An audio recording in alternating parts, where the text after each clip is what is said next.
Salut à tous, aujourd'hui on se retrouve pour une nouvelle présentation. Ce sera pour vous présenter le célèbre Glock 17 Gen 4. Donc certains diront qu'il n'est plus à présenter, c'est vrai, mais je décide quand même de faire cette présentation pour peut-être donner à certains un visu différent sur l'arme, sur le modèle, etc.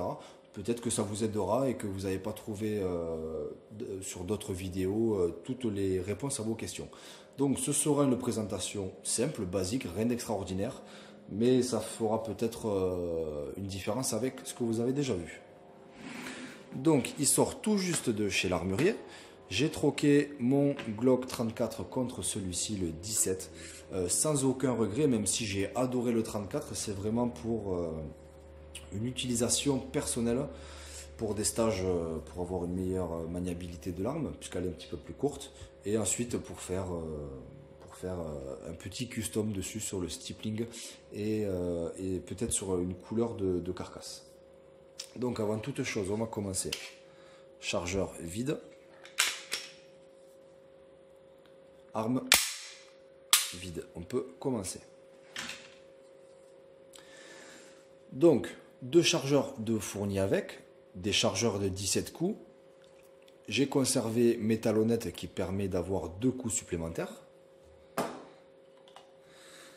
Toujours fourni avec, vous avez une chargette qui vous aidera à charger vos chargeurs en entier sans trop de difficultés, puisque quand on arrive à une dizaine de balles dans le chargeur, ça commence à être un petit peu dur. Donc ça vous aidera à charger entièrement tous vos chargeurs. Comme sur toutes les générations 4, vous avez une Anthrax pour installer des petites poignées supplémentaires. Donc vous en avez deux en M et deux en L. Donc les deux premières sont en L et les deux secondes sont en M. Donc ce qui est bien sur ces armes, c'est ça. Grâce à ça, vous allez pouvoir adapter la poignée de l'arme à votre grandeur de main. Donc ça, c'est vraiment très appréciable chez Glock. C'est un produit plus. Et puis donc voilà, vous avez une petite tige supplémentaire au cas où que vous perdiez celle qui est installée sur l'arme. Donc très, très facile d'installation.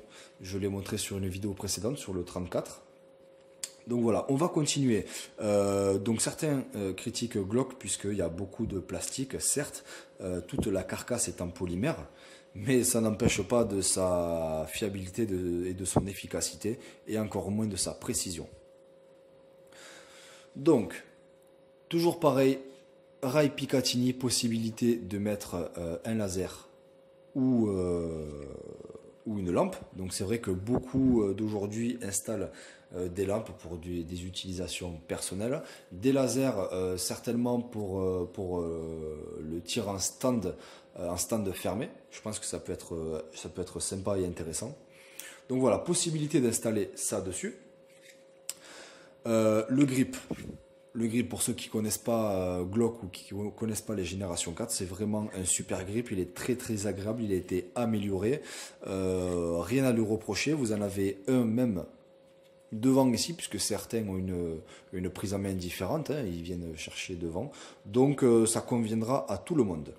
Le bouton poussoir de chargeur est ambidex, donc ça vous permettra de l'adapter selon si vous êtes gaucher ou droitier. Donc ça, c'est un bon point.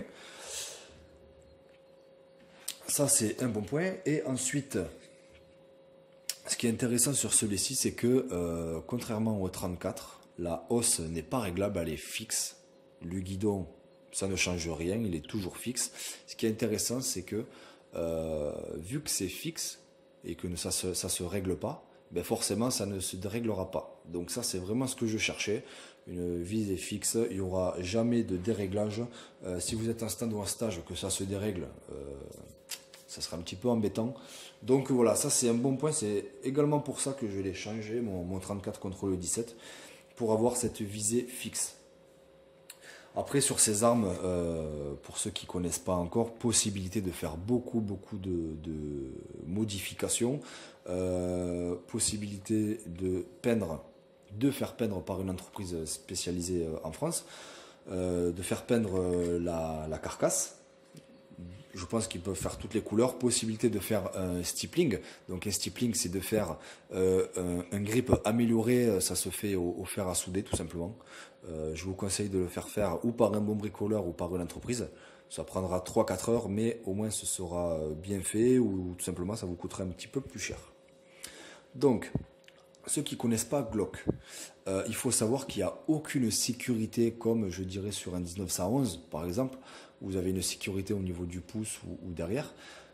Pour la détente, la seule sécurité, 1, c'est le cerveau, 2, c'est le doigt, et 3, c'est cette partie qui est dessus.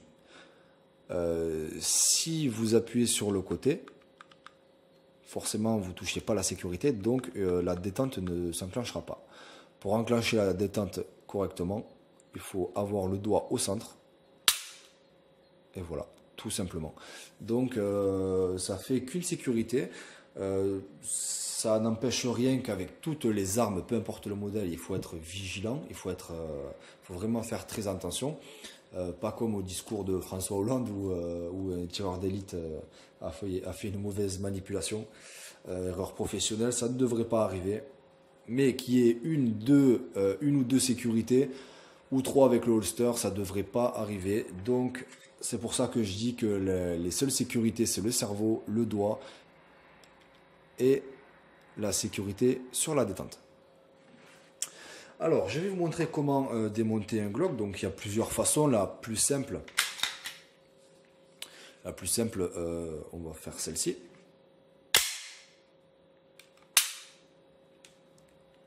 Alors, on va faire celle-ci. Excusez-moi. Comme il est neuf, il est un petit peu dur. Donc voilà, donc Glock tout en polymère, léger, costaud, ça résistera à des différences de température choc, à l'eau, à l'humidité, à la boue, tout ça. Voilà.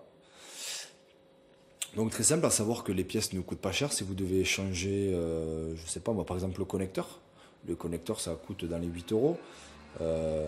Donc vraiment les pièces ne coûtent pas cher chez Glock.